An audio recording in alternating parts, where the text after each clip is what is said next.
morning. Good morning.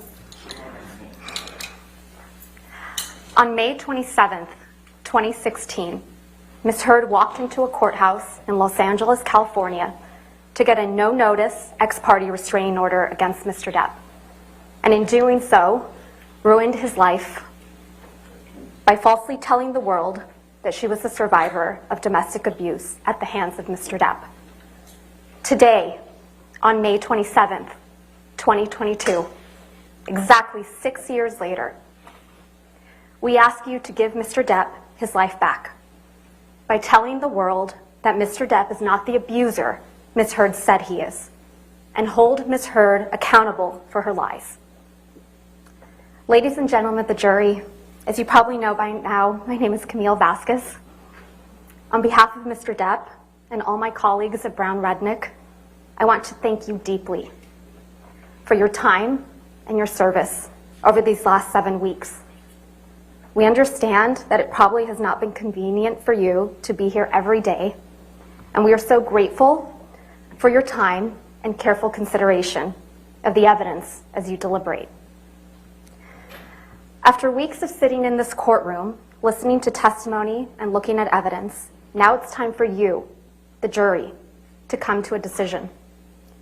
You have been entrusted with a serious task. What is at stake in this trial is a man's good name.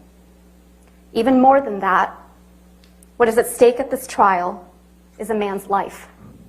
The life that he lost when he was accused of a heinous crime, and the life he could live when he is finally vindicated.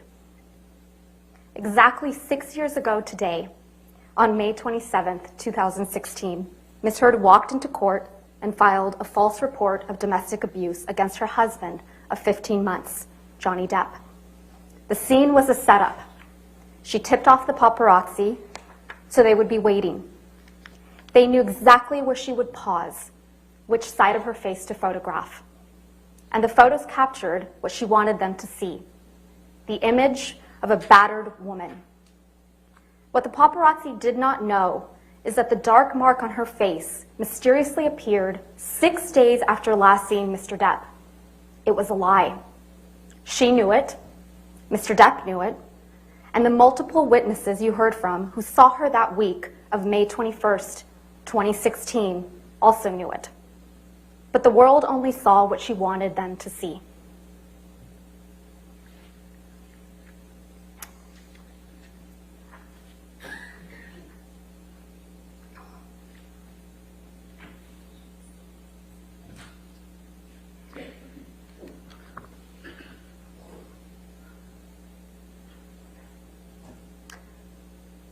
Two years later, when promoting the biggest role of her career until this trial, Ms. Heard presented herself to the world as a public figure representing domestic abuse. The headline of the op-ed featured the term sexual violence, even though she had never before accused her ex-husband of such a heinous crime. Ms. Heard and her lawyers love to remind you of how the op-ed did not mention Mr. Depp by name. But Ms. Heard made sure that there would be no mistake about who she was referring to. She inserted 2 years ago, so the world would remember the photo of a battered woman, the mark on her face standing outside the courthouse, and they would once again see Mr. Depp as the villain, this time in full swing of the Me Too movement. But what was happening behind closed doors was quite different from what Ms. Heard presented to the world. The exact opposite, in fact. There is an abuser in this courtroom, but it is not Mr. Depp. And there is a victim of domestic abuse in this courtroom, but it is not Ms. Heard. The evidence presented at this trial has shown that Ms. Heard is in fact the abuser, and Mr. Depp the abused. As you heard from Mr. Depp and multiple other witnesses that testified under oath at this trial, Mr. Depp experienced persistent verbal, physical, and emotional abuse by Ms. Heard during their relationship. And when their relationship was over, Ms. Heard inflicted the greatest and cruelest injury of all. She publicly and falsely named Mr. Depp as the abuser. Ms. Heard never thought she would be held accountable, never thought that she would have to face her abuser. She never thought she would have her supposed mountain of evidence vetted. She never thought that Mr. Depp would tell you, the jury, and the world that he was the real victim of domestic abuse. She said it in her own words. You can please tell people that it was a fair fight and see what the jury and judge think. Tell the world, Johhny. Tell them, Johhny Depp. Johhny Depp, man, I'm a victim too of domestic violence, and yes. I know it's a fair fight. And see how many people believe or side with you. At the start of this case, Mr. Chu and I stood before you to give you our opening statements on behalf of Mr. Depp. During that statement, we made promises to you about what the evidence would ultimately show at the end of this trial. We've kept those promises. One of those promises we made was that you would come to understand who Ms. Heard is, that she is a deeply troubled person, violently afraid of abandonment, desperate for attention and approval. And in her relationship with Mr. Depp, she was violent, she was abusive, and she was cruel. You heard from Dr. Shannon Curry, who explained that Ms. Heard suffers from borderline personality disorder and histrionic personality disorder. These are disorders that are characterized by anger, sometimes uncontrollable and explosive anger, and a powerful, sometimes desperate need for attention, acceptance, and approval. Fear of abandonment is the deepest fear. A person with these disorders will suffer from dramatically fluctuating moods and can sometimes be violent and aggressive. They can also be charming and likable, but they can be incredibly manipulative and wild. An emotional roller coaster with wild swings, from idolizing their partner to devaluing him. In fact, you saw that when she completed testing with her own forensic psychology expert, Dr. Don Hughes. Ms. Heard self-reported that she felt like she had 3 or 4 different personalities, and that sometimes her temper would explode and she'd completely lose control. You heard from multiple witnesses that Ms. Heard can be very pleasant, even charming. But you also heard from multiple witnesses and in audio recordings of Ms. Heard that she can be incredibly aggressive, violent, and cruel. You heard that even from her former assistant, Kate James. Ms. James testified that Ms. Heard would scream, yell, and send her barrages of text messages. In fact, Ms. Heard testified that Ms. James testified that Ms. Heard literally spat in her face. You heard from Ms. Heard's former best friend, Rocky Pennington, that Ms. Heard once hit her when Ms. Pennington did not do her best to meet Ms. Heard's needs. You also heard from Beverly Leonard that she once witnessed Ms. Heard assault her then partner in Seattle Airport in 2009.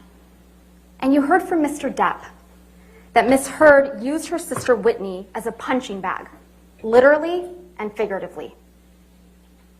You also heard overwhelming evidence from Mr. Depp and the people that were around him and Ms. Heard during their relationship, that Mr. Depp suffered persistent verbal and physical abuse at the hands of Ms. Heard. You've heard evidence from Dr. Curry and the fact witnesses at this trial that Ms. Heard's deepest fear is one of abandonment, being left by Mr. Depp. Mr. Depp's greatest crime in her mind, the fault she confronts him with time and time again, is that he splits. He leaves the fight, especially when Ms. Heard gets physical, and she couldn't stand it when he did. You heard from Ms. Heard yourselves in audio recordings how upsetting it was to her when Mr. Depp would split. Anytime anything goes wrong, you split. I feel like it's your first thing. And it's unnecessary. It's not always you're splitting because there's blows or because there's yelling or anything. You split most times when I'm still speaking in this volume and nothing has been thrown or hit or anything. You saw the barrage of text messages she would send when he would leave, calling him a monster for doing so. You heard from witnesses like Travis McGivern, Tara Roberts, and Debbie Lloyd that Ms. Heard would claw at Mr. Depp, block the elevator, throw a punch when Mr. Depp tried to separate himself from the fight.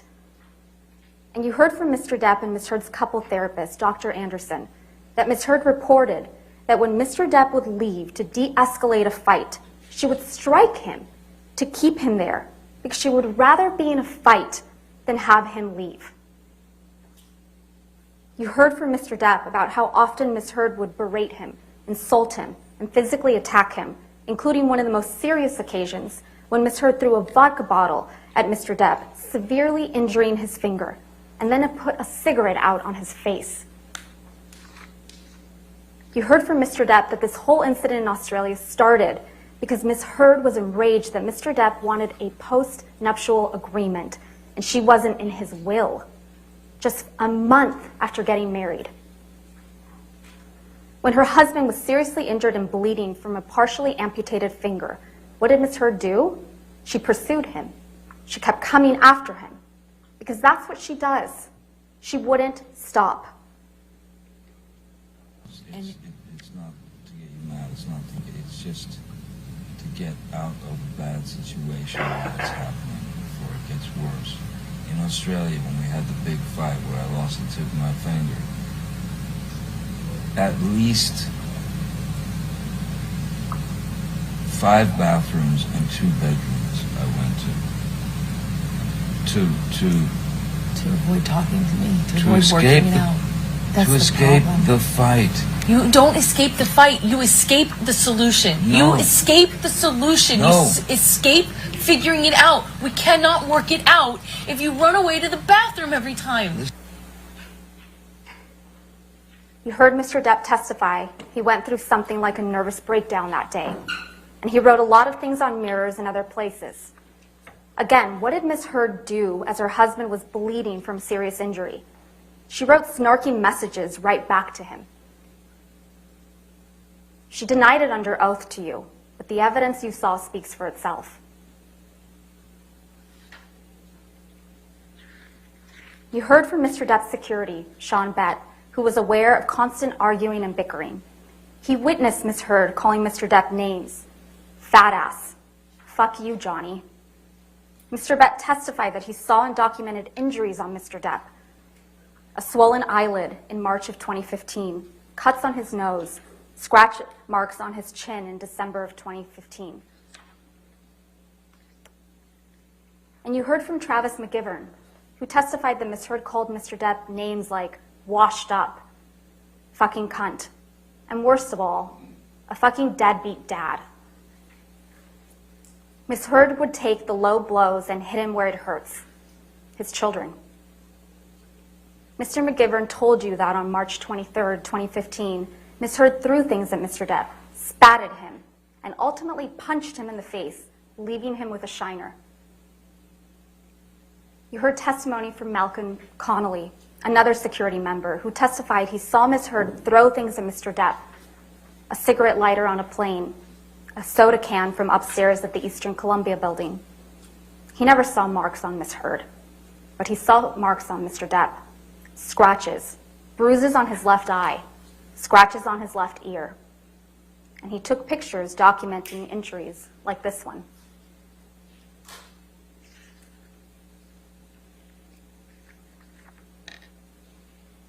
You also heard from Tara Roberts, a manager at Mr. Depp's Island, who witnessed Ms. Heard telling Mr. Depp that he was washed up and would die fat and lonely.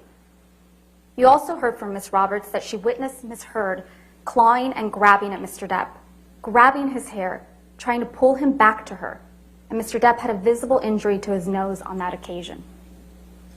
Most importantly, you heard from Ms. Heard yourselves on multiple audio recordings admitting to being physically violent with Mr. Depp. You heard Ms. Heard admit to hitting Mr. Depp. And then you fucking clocked me. I remember hating you as a response to the door thing.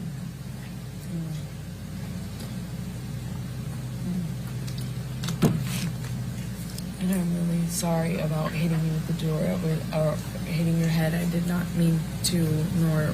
You didn't mean to hit me in the head with the door, but you meant to punch me in the jaw. I meant to hit you, and I did not do this thing with the door. I do remember, I did mean to hit you. So that you didn't mean? The door? No, God, no, I didn't. But punching me in the jaw. I didn't. Okay, I'm sorry I hit you. I did mean to hit you, but it was in response. I just reacted in response to my foot. I just reacted. And You heard her admit it again and claim Mr. Depp was a baby for complaining about the abuse. And I watched you lie, and then I didn't punch you, by the way. I'm sorry that I didn't hit you across the face in a proper slap, but I was hitting you. It was not punching you. Babe, you're not punched. Don't tell me what it feels like to be punched. You know, you've been in a lot of fights. You've been around a long time. I know. Yeah. No, when you fucking have a close You didn't get punched. You got hit. I'm sorry I hit you like this, but I did not punch you. I did not fucking deck you. I fucking was hitting you. I don't know what the motion of my actual hand was, but you're fine. I did not hurt you. I did not punch you. I was hitting you. How are you? What am I supposed to do? Do this? I'm not sitting here bitching about it, am I? You are. That's the difference between me and you. You're a fucking baby. Because you started. You're such a baby. Grow the fuck up, Because you started Johhny. physical fights. I did start a physical fight. Yeah, you did. So I had Because- to get the fuck out of there. Yes, you did. So you did the right thing, the big thing. You know what? You're admirable. Take a minute to really think about what you just heard there. Quote, I'm sorry that I didn't hit you across the face in a proper slap, but I was hitting you. I was not punching you. Babe, you're not punched. Imagine that was Mr. Depp saying that to Miss Heard on that recording. Let's play one more.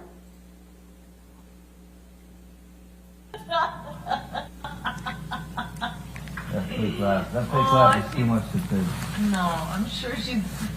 That fake laugh is so disgusting. I'm sure she's great.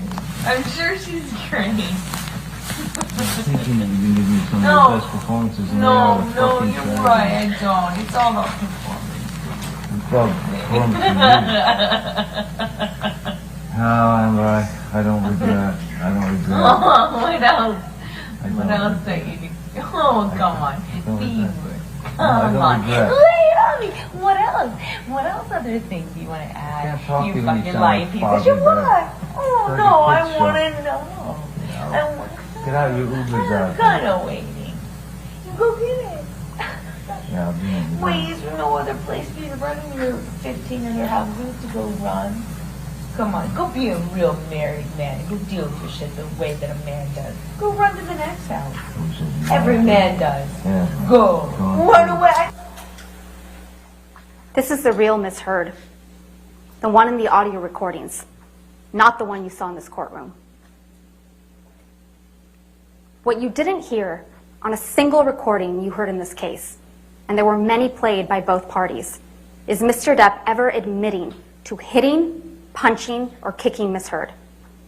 You didn't hear it. It doesn't exist. It didn't happen. And despite the fact that Mr. Depp and Miss Heard are heard discussing many of the alleged incidents you've heard about at this trial, like Australia and the Bahamas, you never heard Miss Heard accuse Mr. Depp of sexual assault. Unlike Mr. Depp, who you heard admit to and own up to his past mistakes and his struggles, particularly with drugs and alcohol, Ms. Heard will not admit that she has ever done anything wrong. But she cannot deny what you heard on those recordings. As much as Ms. Heard and her lawyers have tried to make this case about Mr. Depp's language, it is Ms. Heard that repeatedly admits to violence. By April and May of 2016, Mr. Depp had reached his limit. His mother was dying. His finances were a mess. And when he showed up late to Ms. Heard's 30th birthday party because a meeting with his new business manager, Edward White, had gone late, Ms. Heard, of course, was not understanding. She was furious. You heard from Mr. Depp, both in this courtroom and on audio recordings, that Ms. Heard punched him that evening. He left with Travis McGivern, and the next morning he learned that someone had left feces on his bed. Ms. Heard denies responsibility, but she admitted to the prank to Starling Jenkins. You heard him testify to that effect. For almost a month after that, they didn't see each other. And you heard from Mr. Depp that when his mother died on May 20th, 2016, he resolved to leave Ms. Heard. He was done. And when Ms. Heard learned that Mr. Depp was done, that she was really losing him, she went on the attack. She filed for divorce before Mr. Depp could. Then, as you heard from Mr. Depp's divorce lawyer, Laura Wasser, Ms. Heard sent a letter demanding financial support. And when her demands weren't met, Ms. Heard struck a blow against Mr. Depp that was more damaging than any physical blow she had ever landed. When she walked into court 6 years ago today, on May 27th, 2016, to get a domestic violence restraining order against Mr. Depp, she did so in front of paparazzi with a mark on her face. The evidence presented at this trial demonstrates that Ms. Heard didn't just want a divorce. She wanted to ruin him. Ms. Heard denied alerting TMZ to the TRO filing in this courtroom. But you heard testimony from Morgan Tremaine that TMZ knew to go to the courthouse, knew what side of her face the alleged bruise was on, and that Ms. Heard would pause. She would pause for paparazzi, who got the photos that ended up splashed across newspapers and magazines. Ms. Heard testified that she did not personally give photographs of her apparent injuries to People magazine, but somehow these pictures that she took and maintained on her devices ended up on the cover of People magazine 1 month later.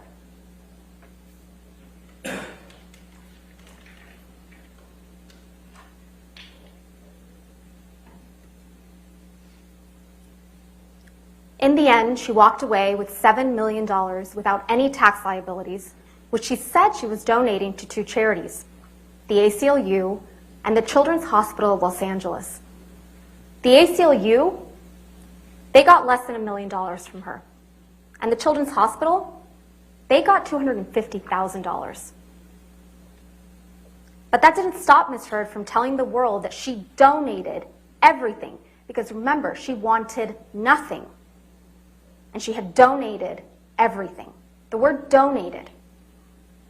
And that didn't stop her from testifying under the penalty of perjury that she had donated it. Ms. Heard tried to tell you that pledge and donate mean the same thing.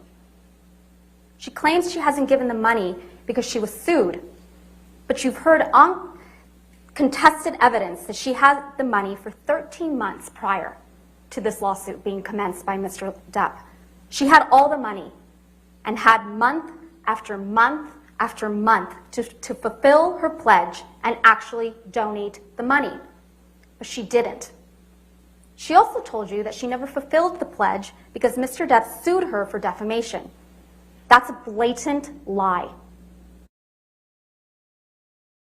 After the divorce was finalized, when she sought to initiate an arbitration against Mr. Depp for defamation 3 months before the op-ed was even published, and 6 months before Mr. Depp filed this lawsuit.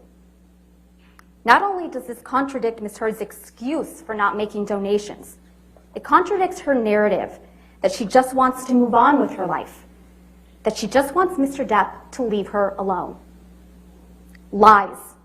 That is Ms. Heard's narrative. Lies upon lies.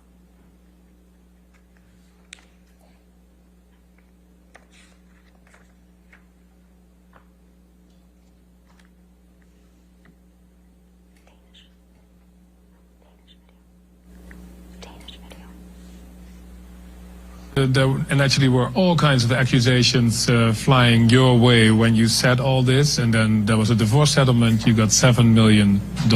People were saying this is all about the money, but then you did something that twisted that whole argument. What did you do with that money? $7 million in total was donated to, I split it between the ACLU and Children's Hospital of Los Angeles. ACLU is a human rights organization. Sorry, ACLU is a prominent organization, nonprofit organization. Heard in a lie, she tries to cover it up with more lies. So let's talk about the giant lie at the heart of this case.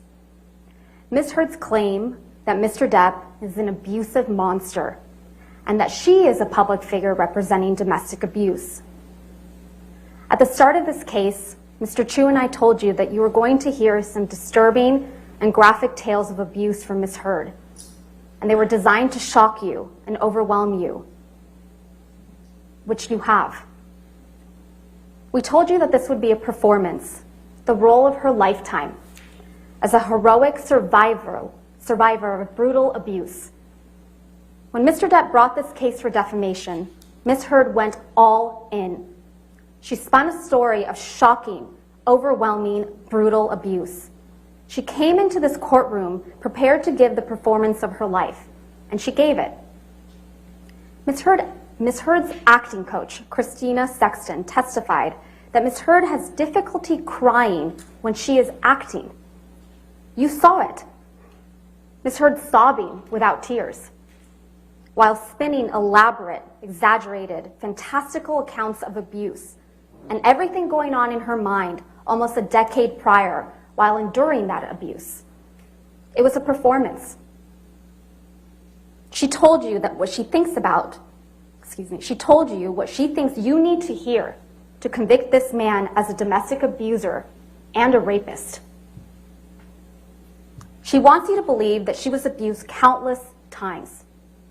Countless times over the entire course of their relationship. But as Mr. Chu and I promised you, the evidence just does not bear that out.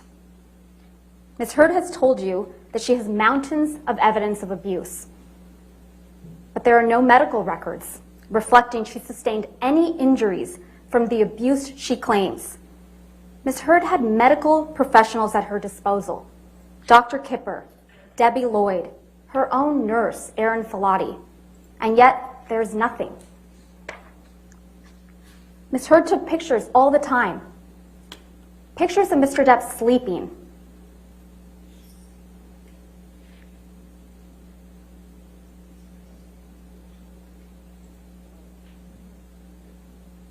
Pictures of cocaine. Pictures of property damage. Pictures of herself. And as an actress, she was photographed all the time. Where are the pictures of the horrific injuries Ms. Heard describes? Ms. Heard also took audio recordings and videos frequently. Where are the videos of Mr. Depp attacking her?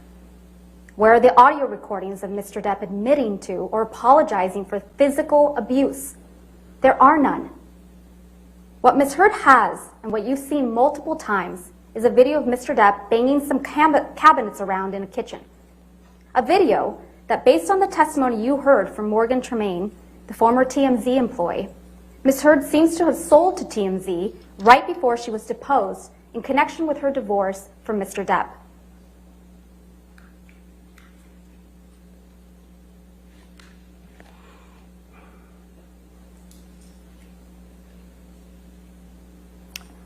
Sure, Ms. Heard can point to text messages where Mr. Depp is apologizing to her, but never for violence.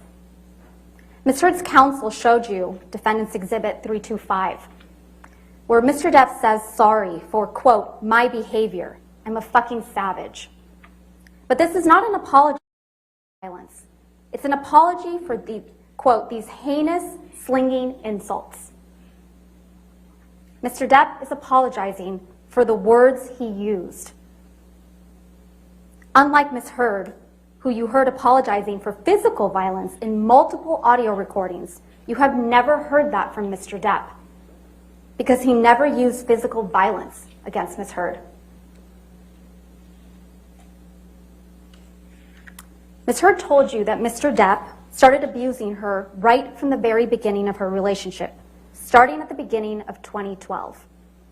But she has repeatedly testified under oath differently to having spent a year of bliss with Mr. Depp before he ever laid a hand on her. And now, in this courtroom, she has suddenly erased an entire year of magic. She wants you to believe that instead of hitting her after a year of magic, Mr. Depp was hitting her immediately. The good times she has testified to about repeatedly in the past apparently never happened. And with the good times erased, Ms. Heard wants you to believe that she gave Mr. Depp a big knife that said, hasta la muerte, until death, to the man who supposedly would get drunk and high and beat her.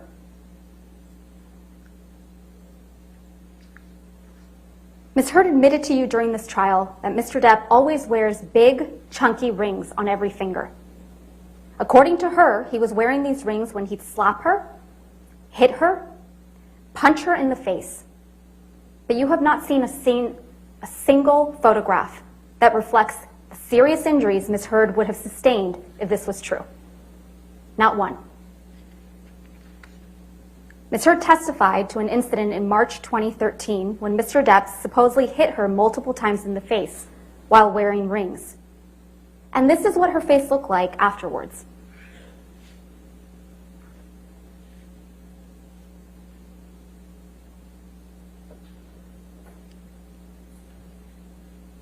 Ms. Heard testified to an incident in Russia where she claims Mr. Depp whacked her in the face and gave her a bloody nose. She didn't take pictures of her bloody nose, but her photograph was taken on that trip, and this is what she looked like.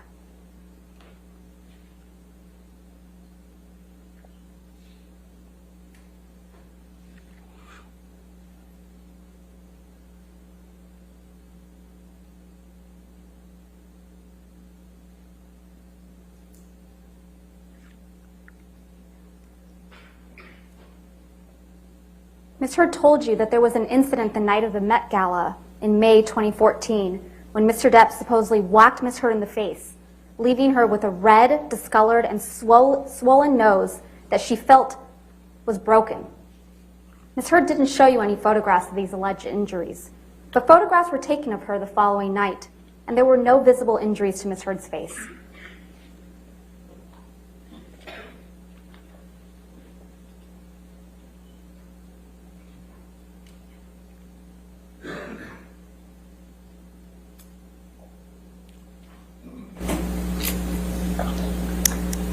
Ms. Heard testified that in January 2015, while she and Mr. Depp were in Tokyo, Mr. Depp knelt on her back so aggressively that she was concerned that bruises would be visible in her backless dress.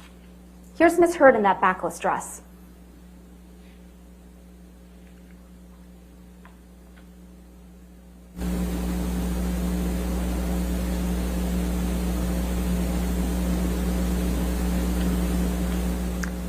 Ms. Heard testified that after an incident in December 2015, she had two black eyes, a broken nose, and chunks of hair missing.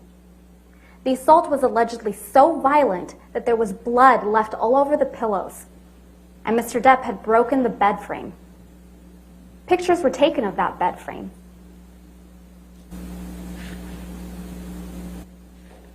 And in that picture, there appears to be a pocket knife on the bed. And that picture fails to capture the bloody pillows.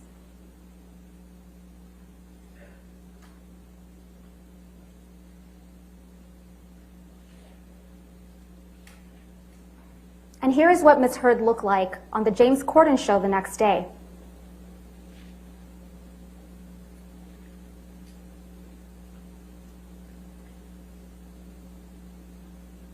Indeed, you heard from Ms. Heard's own nurse, Erin Filati, that she saw her a day or two afterwards and could not visualize the injuries Ms. Heard described. Ms. Heard did take pictures of herself after this alleged incident. But are the injuries reflected in these photographs consistent? That's the question. Are they consistent with the brutal assault and serious injuries Ms. Heard has testified to? Or are these injuries more consistent with Mr. Depp's testimony that he and Ms. Heard bumped heads while he was trying to restrain Ms. Heard to keep her from attacking him?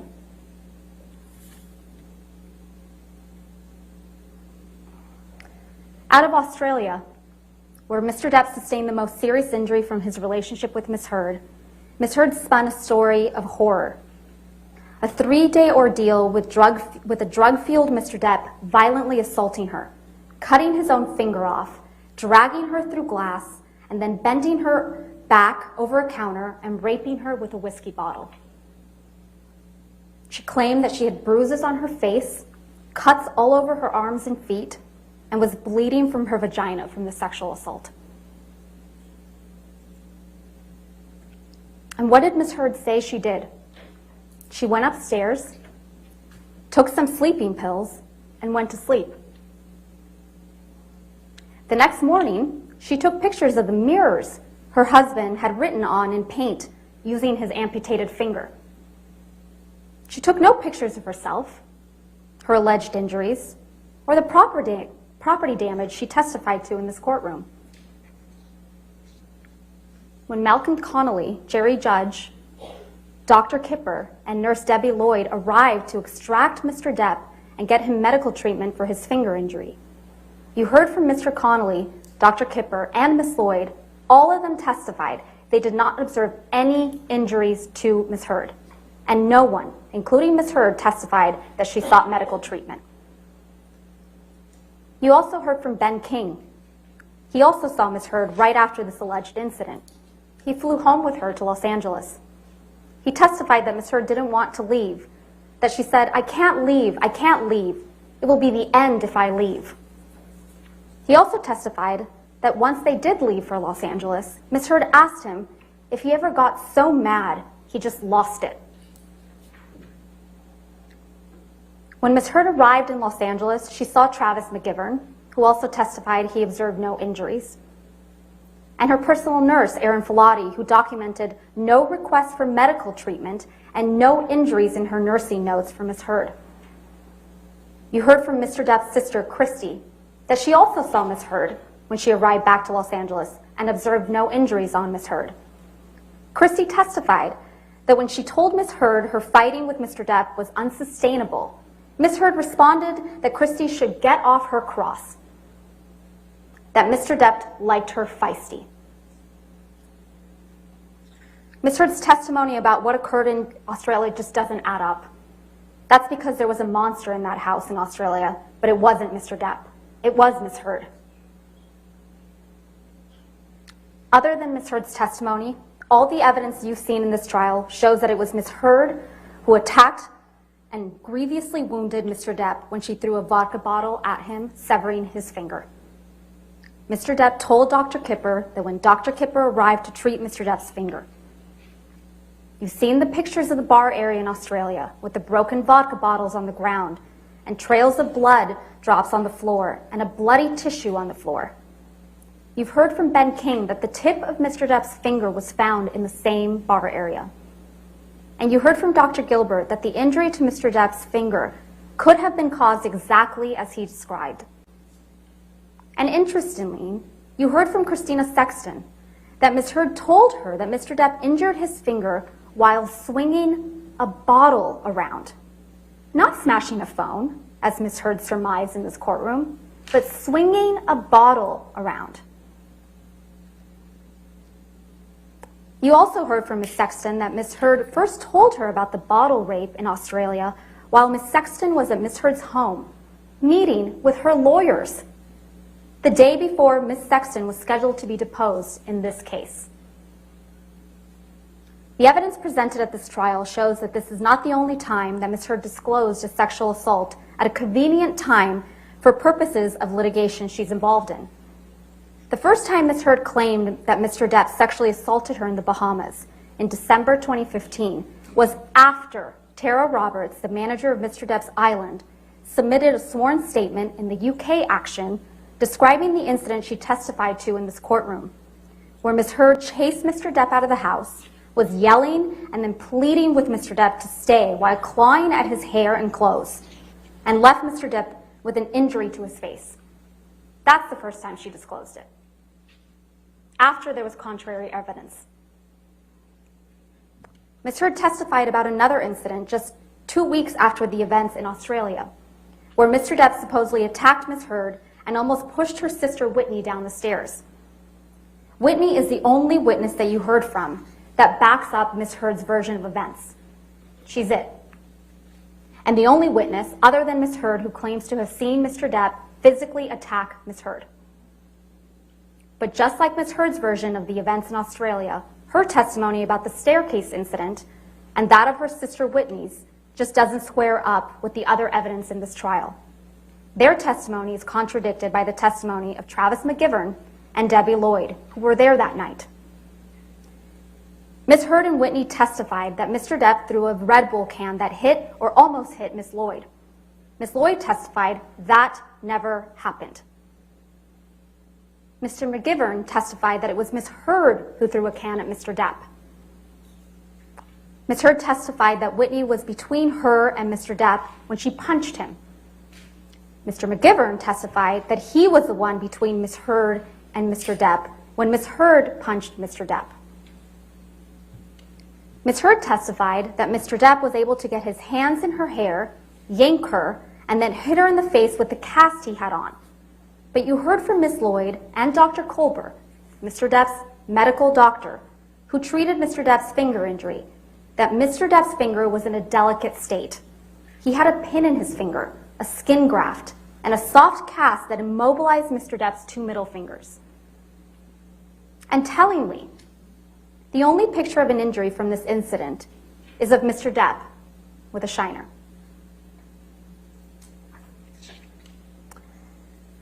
And then we have May 21st, 2016. Ms. Heard testified that Mr. Depp threw a phone at her face, causing a visible injury. Ms. Heard has shown you pictures she claims to show this injury. But these photographs are not to be trusted. You heard from Mr. Neumeister that like many of the photographs Ms. Heard has presented in this case, these photos were stored in a photo editing application. And these photos show signs of manipulation. These two photographs were taken at the exact same time and have the exact same file name. But they are visually different. One shows significantly more redness on Ms. Heard's face than the other, which doesn't show any injury at all. Ms. Heard testified that the difference is explained by turning on a light. But there is no way Ms. Heard could have taken a picture, turned on a light, and then taken another picture with every hair in the exact same place within the same second. It's impossible. Moreover, you heard from multiple witnesses, including Officer Melissa Sines, Officer Tyler Haddon, and Officer William Gatlin, Isaac Baruch, Alejandro Romero, who saw Ms. Heard on or after May 21st and saw no injuries to her face before she showed up to that courthouse with a mark on May 27th. And the very next day, after Ms. Heard walked into court with what appeared to be a bruise on her face to obtain a domestic violence restraining order against Mr. Depp, Ms. Heard was photographed laughing with her best friend, fresh-faced, with no bruise on her face.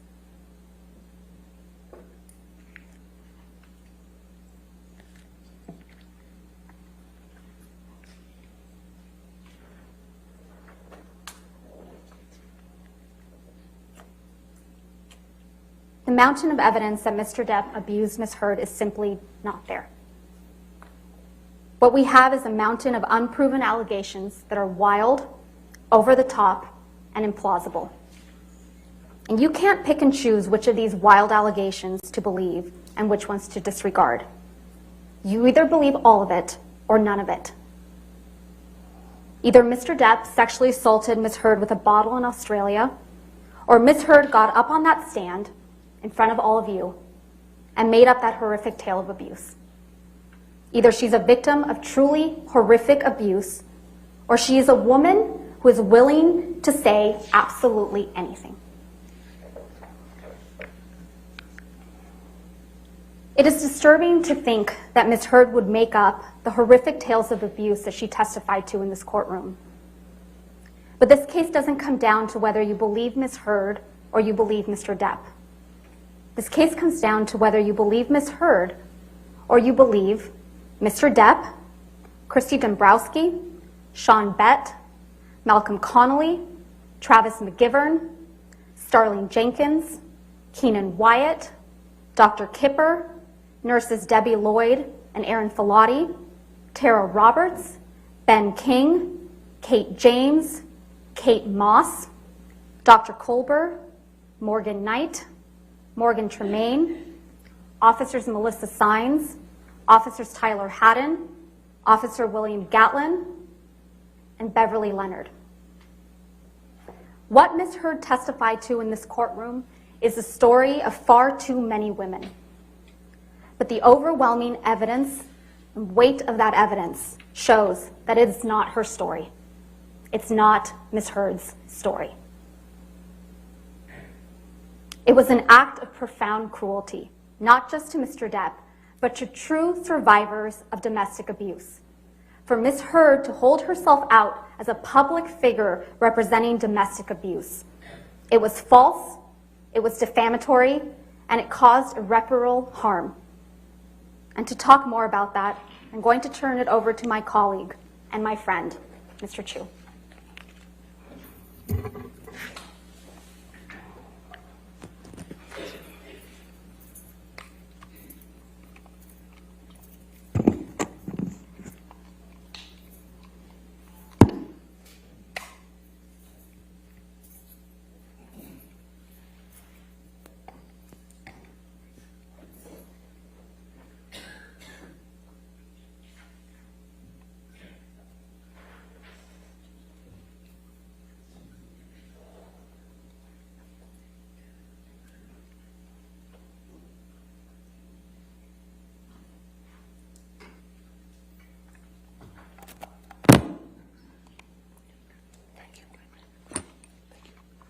Thank you, Camille. Logistics are not our strong suit.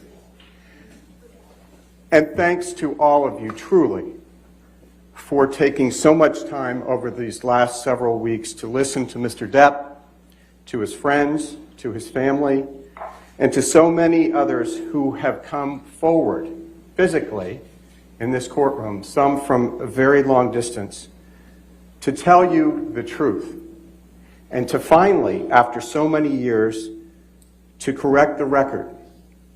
As Ms. Vazquez said, you have now come to know the real Amber Heard. Scary. We also told you at the start of this trial that you were going to come to know the real Johhny Depp, not the many characters you've seen him play so wonderfully in the movies, but the man himself. We kept that promise. You've met the real Johhny Depp. You have heard that Mr. Depp came from humble, very difficult beginnings. You have heard from Mr. Depp's big sister, who's here in the courtroom today, Christy Dombrowski, who told you how Mr. Depp grew up in a deeply troubled household with a mother, Betty Sue, who was physically abusive and mentally cruel. As Ms. Dombrowski testified, one of the names that Betty Sue called Mr. Depp when he was a little boy was One Eye, because he had to wear an eye patch for some time. His mother used to hit his father and the kids, including young Mr. Depp. And when his mother got violent, Mr. Depp would retreat and find a place to hide. Sometimes he and his sister Christy would find a place to hide together. Mr. Depp never hit back.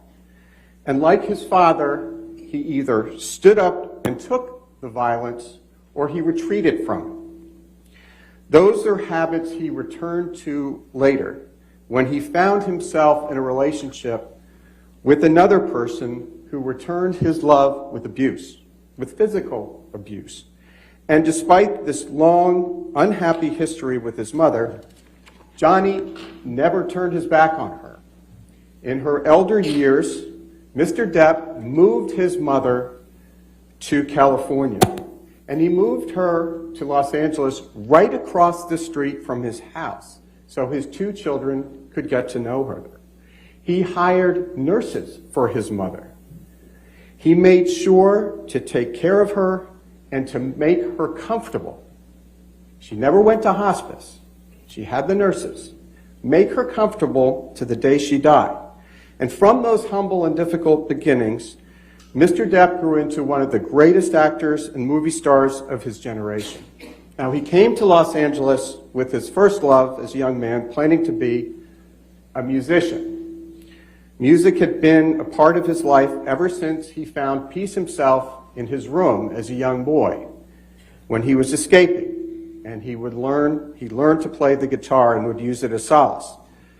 But it was an actor as his star began its rise as he appeared in films too many to mention, including, of course, his iconic role as Captain Jack Sparrow in the Pirates of the Caribbean franchise. Fame came with challenges to Mr. Depp and his family. It was a strange experience for a shy young man from Kentucky to be thrust into the limelight, pursued by paparazzi, and to have even his very name become a brand. But he did his best to live a private, quiet life, and despite it all, and over the years built a reputation as a respected artist and as a decent, very well-liked man, which you've heard from many people. Mr. Depp dated major figures like Winona Ryder, Kate Moss, and Vanessa Paradis, with whom he spent 14 years together and with whom they had their children. Before Amber Heard, ladies and gentlemen, no woman ever before Amber Heard ever claimed that Mr. Depp raised a hand to her in his 58 years. And no other woman since Ms. Heard made that false claim back on May 27th, 2016, and repeated it in her December 2018 op-ed. Has any woman come forward since? This is Me Too without any Me Too. To the contrary, ladies and gentlemen, you heard Kate Moss 2 days ago testify. This is a woman who has never testified in any proceeding, ever. A very private person. Testified that Mr. Depp never abused her, and that Ms. Heard lied to you. And she lied to you twice when she told you. Objection, Your Honor. That, Ms. Sure.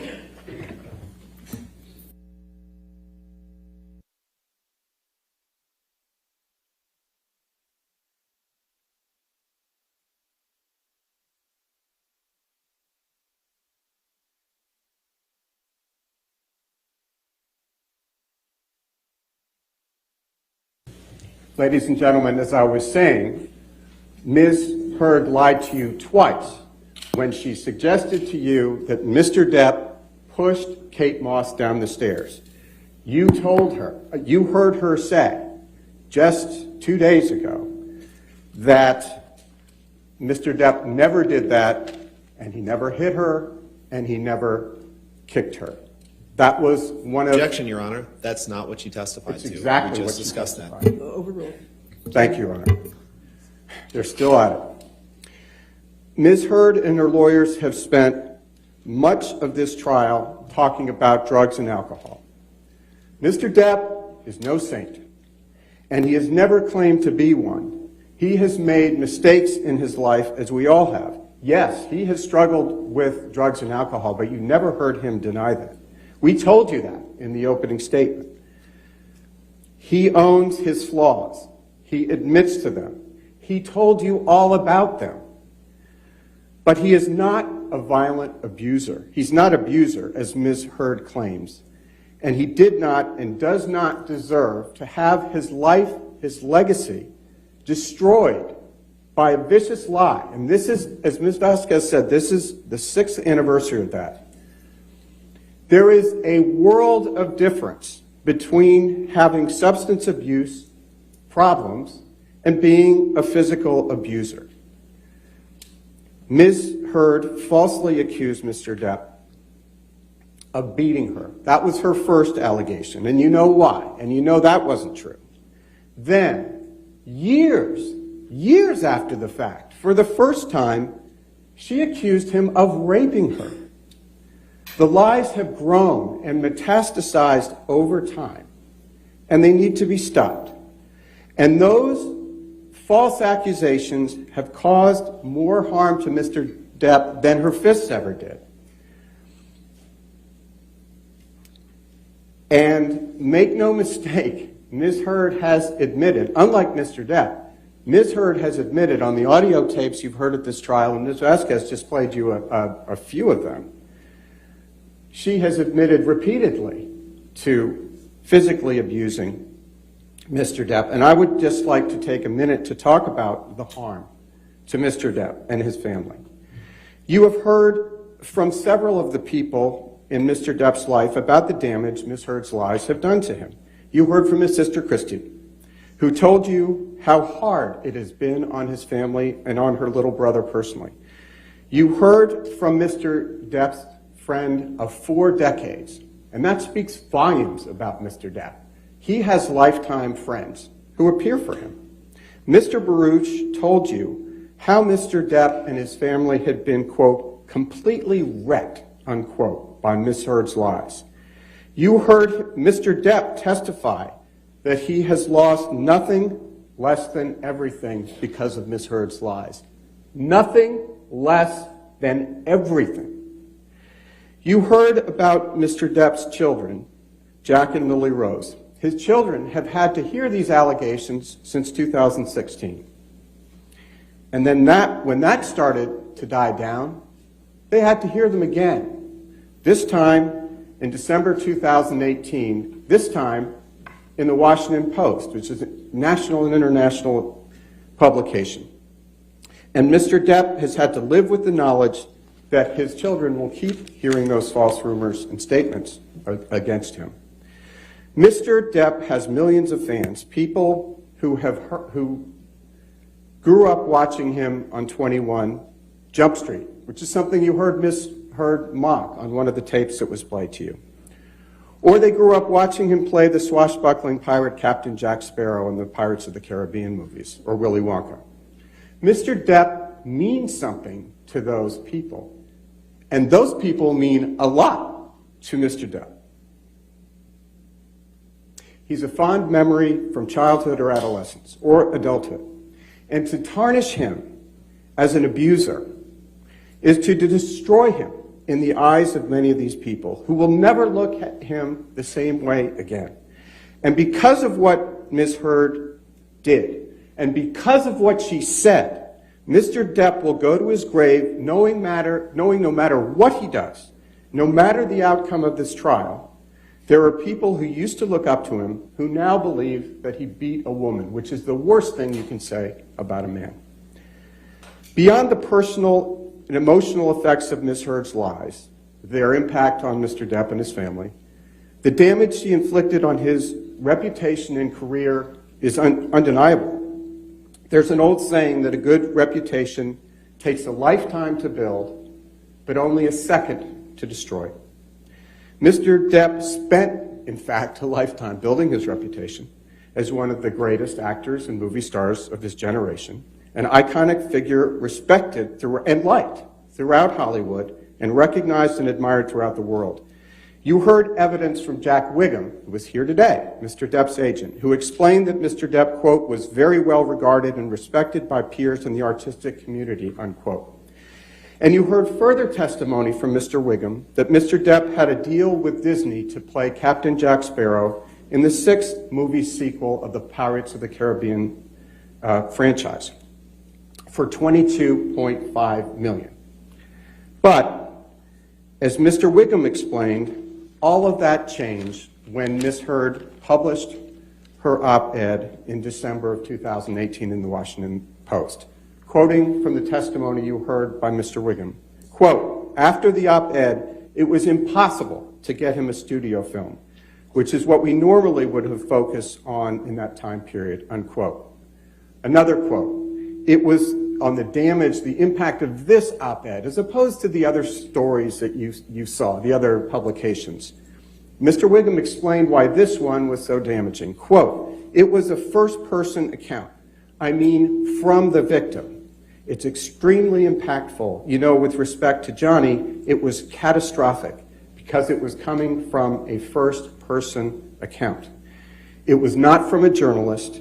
It was coming from someone observing. It was from someone saying, this happened to me, unquote.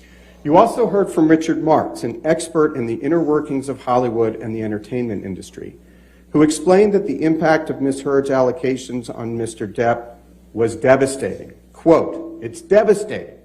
It's the type of claim, the Me Too claim of sexual violence, domestic abuse, that has canceled a list of actors, unquote.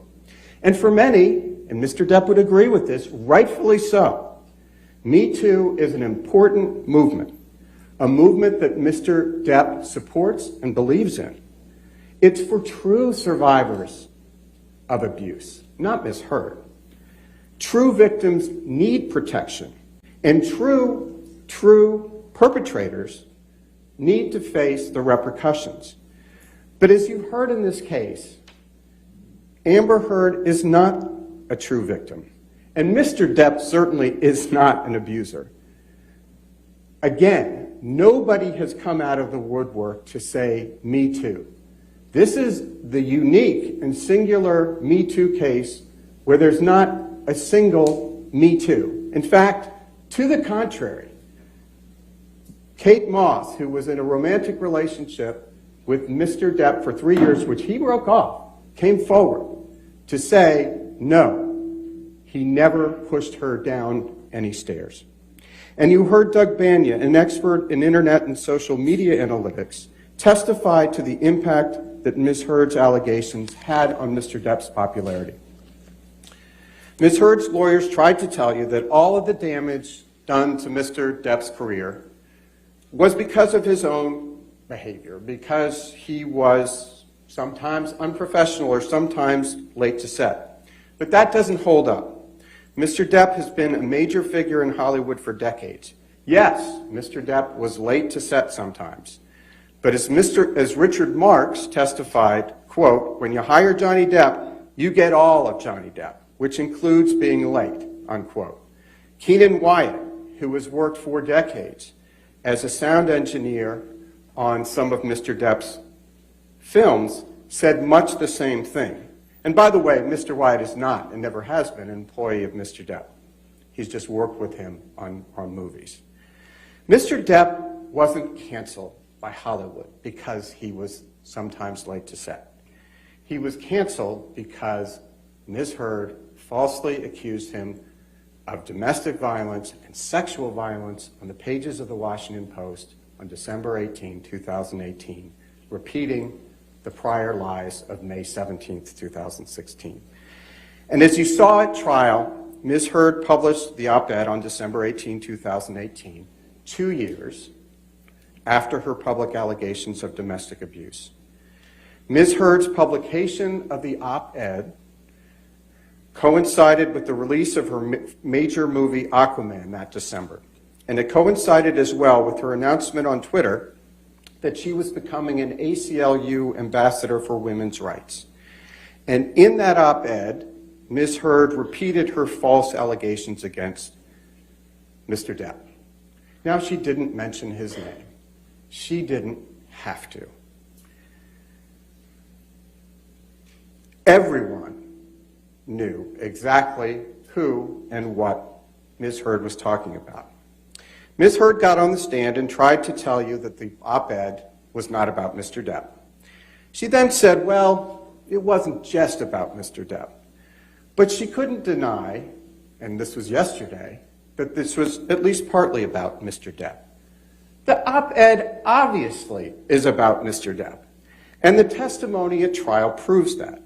You will recall testimony from the ACLU's representative, an attorney, stating that Mr. Depp's name was included in drafts of the op-ed and that they and others understood that the op-ed was about Mr. Depp. Specifically, the ACLU representative testified, among other things, quote, based on my review of prior drafts of the op-ed, I knew that she was referring to Johnny Depp and the marriage, unquote. Ms. Heard's claim that the op-ed is not about Mr. Depp is just another one of her many, many lies. In fact, what you have seen time and time again through the course of this trial is that Ms. Heard lies. She lies all the time about things that are important and the things that aren't important. She just can't seem to stop. And as Ms. Vazquez said, what she routinely does is she doesn't take ownership or responsibility for anything, and she has an excuse for everything. But in this courtroom, confronted with the evidence, she can't run away from her own words.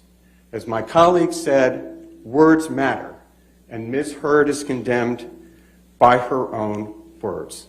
So Tom, let's please take a look at the words she used in her op-ed, which is Plaintiff's Exhibit 1, and which Ms. Heard published in December 2018, 2 years after she first publicly accused Mr. Depp of being an abuser on May 27, 2016. The title of the op-ed reads, as you can see, quote, Amber Heard, I spoke up against sexual violence and faced our culture's wrath. That has to change, unquote.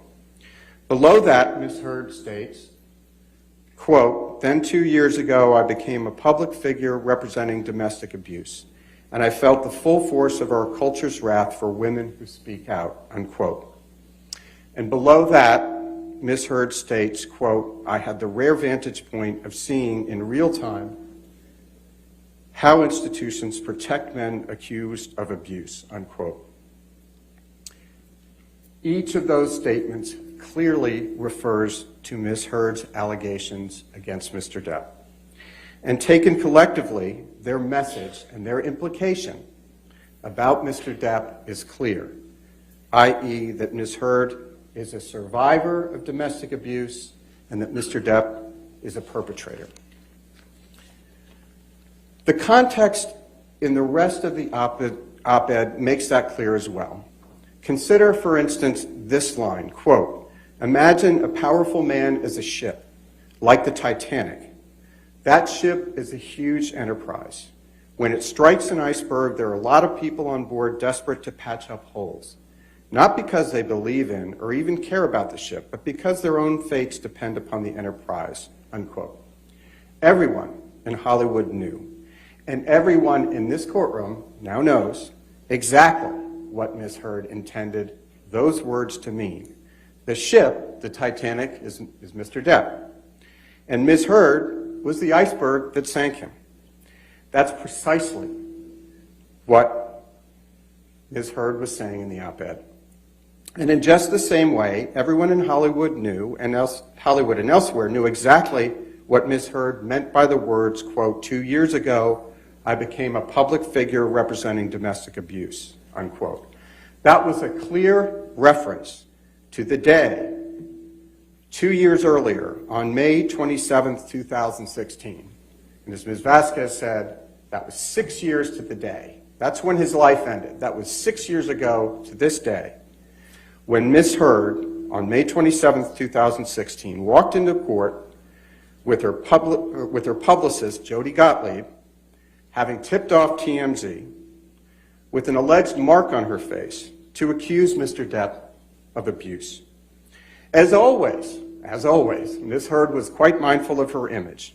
She was careful to portray herself as the innocent representative of abuse survivors, and by implication, Mr. Depp as the perpetrator of domestic abuse. She was the woman who, in the words of her title, supposedly, quote, spoke up against sexual violence, unquote. Now, Ms. Heard has done a lot to try to walk away from the title in particular. That's true to form. She has testified that she didn't write it, and she will argue later that she shouldn't be held liable because she didn't write it. But as the court's instructions, which you heard this morning, make clear, Ms. Heard didn't have to personally write any part of the op-ed for her to defame Mr. Depp through implication in the Washington Post. And let's please, Tom, turn to Plaintiff's Exhibit 3.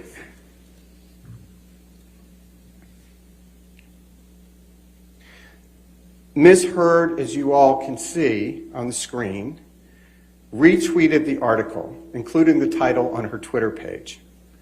Ms. Heard put her name on it.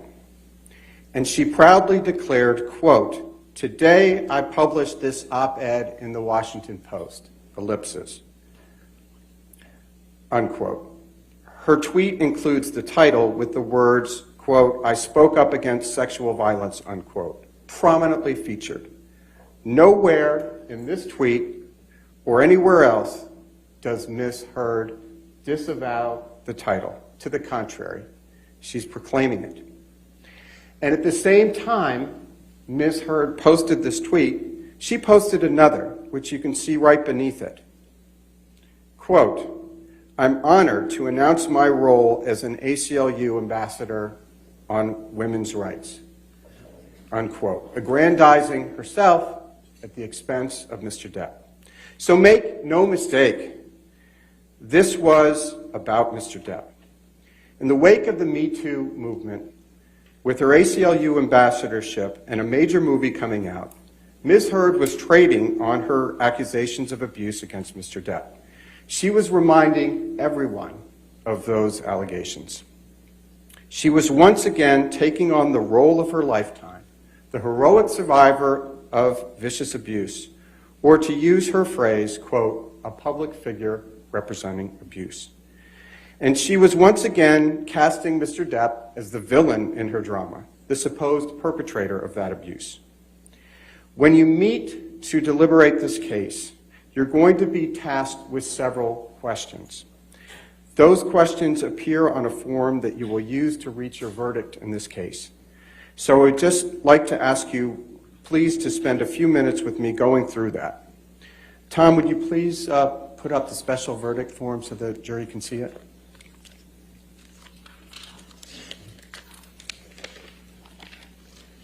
Some of it's hard to read, so maybe Tom might please blow it up. Oh, thank you very much. You will see here the first page of the verdict form relating to Mr. Depp's claim for defamation against Ms. Heard. There are 3 pages relating to Mr. Depp's claim, one for each of the 3 defamatory statements in the op-ed that form the basis of Mr. Depp's claim against Ms. Heard. You've heard those 3 statements many times, but they bear repeating, I promise, just once more here. 1, quote, I spoke up against sexual violence and faced our culture's wrath. That has to change, unquote. 2, then 2 years ago, I became a public figure representing domestic abuse, and I felt the full force of our culture's wrath for women who speak out, unquote. 3, I had the rare vantage point of seeing in real time how institutions protect men accused of abuse, unquote. Now, there are 7 questions that you will need to please answer with respect to each of those statements. So that's 21 questions, I think, but 7 as to each statement. 1, was the statement made or published by Ms. Heard? 2, was the statement about Mr. Depp? 3, was the statement false? 4, did the statement have a defamatory implication about Mr. Depp? 5, was the defamatory implication designed and intended by Ms. Heard? 6, was the defamatory implication conveyed to someone other than Mr. Depp? 7, did Ms. Heard make the statement with actual malice, which is, Her Honor explained, meaning did Ms. Heard make the statement knowing it was false or with reckless disregard as to the truth? Ladies and gentlemen, the evidence clearly shows that the answers to those 7 questions are all yes. And if you answer yes to all of those questions, which you should, we respectfully submit, you will be asked to state the amount of damages to which Mr. Depp is entitled. In the wake of the Me Too movement, movie producers know better than to cast a movie star who has been accused of domestic and sexual violence. And it is entirely within your discretion as jurors to quantify the amount of money that constitutes fair compensation for Mr. Depp's pain and humiliation inflicted by Ms. Heard's defamation. But while Mr. Depp certainly is entitled to monetary compensation, this case, at least for Mr. Depp, has never been about money. This case for Mr. Depp has never been about money.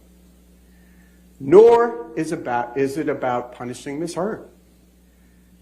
It is about Mr. Depp's reputation and freeing him from the prison in which he has lived for the last 6 years, and it's 6 years to the day. The most important questions for Mr. Depp the ones truly at the heart of this case, are questions 2, 3, and 4 on the verdict form.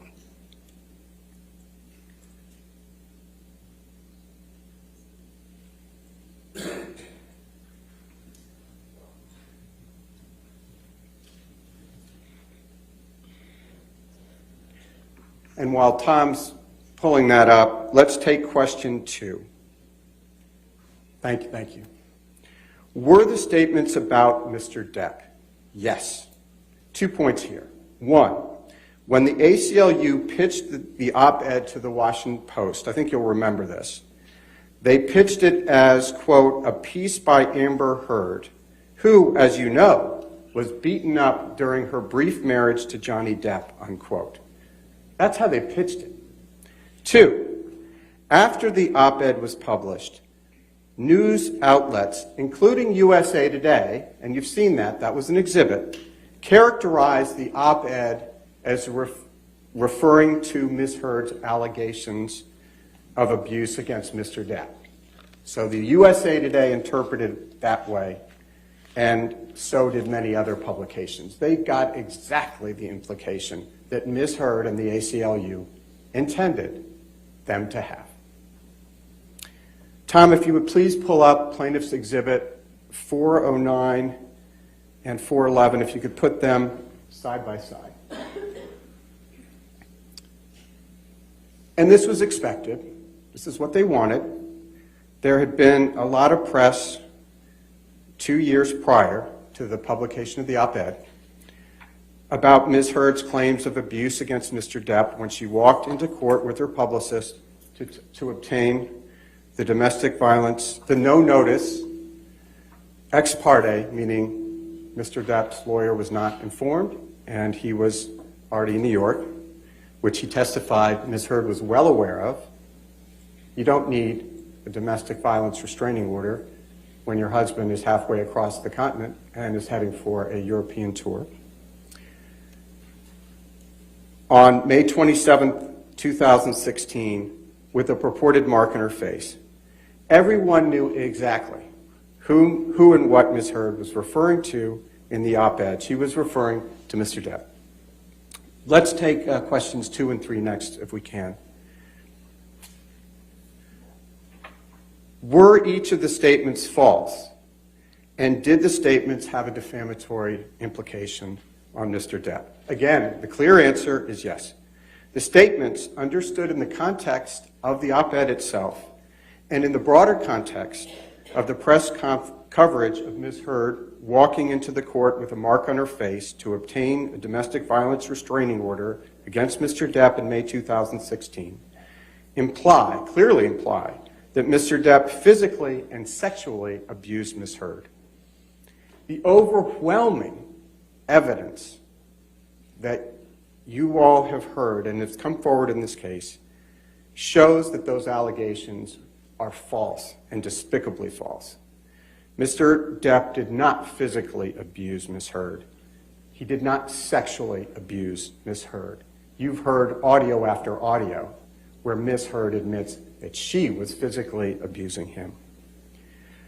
While Mr. Depp's name will be forever tarnished by these horrendous and false allegations, this case is about telling you his story and the truth about what really happened, which you've now heard.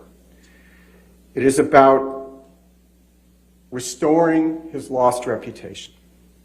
It's about showing Mr. Depp's children, Lily Rose and Jack, that the truth is worth fighting for.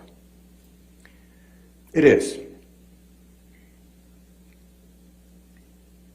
And it's about restoring Mr. Depp's name and standing in the community to the fullest extent that you can. And you can do something. And only you, ladies and gentlemen, can do that for him. You heard from Mr. Depp yesterday that he has been carrying these outlandish, outrageous stories on his back, pretty stoically, and living with them for 6 years, and waiting to be able to bring his truth out. And he has told you the truth. The unvarnished truth, even truth that pretty embarrassing. He knew that was going to happen when he brought this case. You've seen the evidence in this case over 6 long weeks, which we again thank you for, That evidence shows overwhelmingly that Ms. Heard's attempt to paint herself as a heroic survivor, an innocent survivor, and Mr. Depp as a terrifying abuser are utterly false. We ask you to please return your verdict for Mr. Depp. We ask you, we implore you to give him his name, his reputation, and his career back. Thank you very much, ladies and gentlemen. All right, ladies and gentlemen, let's go ahead and take a break at this time. Again, this case has not been submitted to you yet. We will continue with closing arguments when we come back, so do not discuss the case with yourselves. Don't do any outside research, okay? Thank you.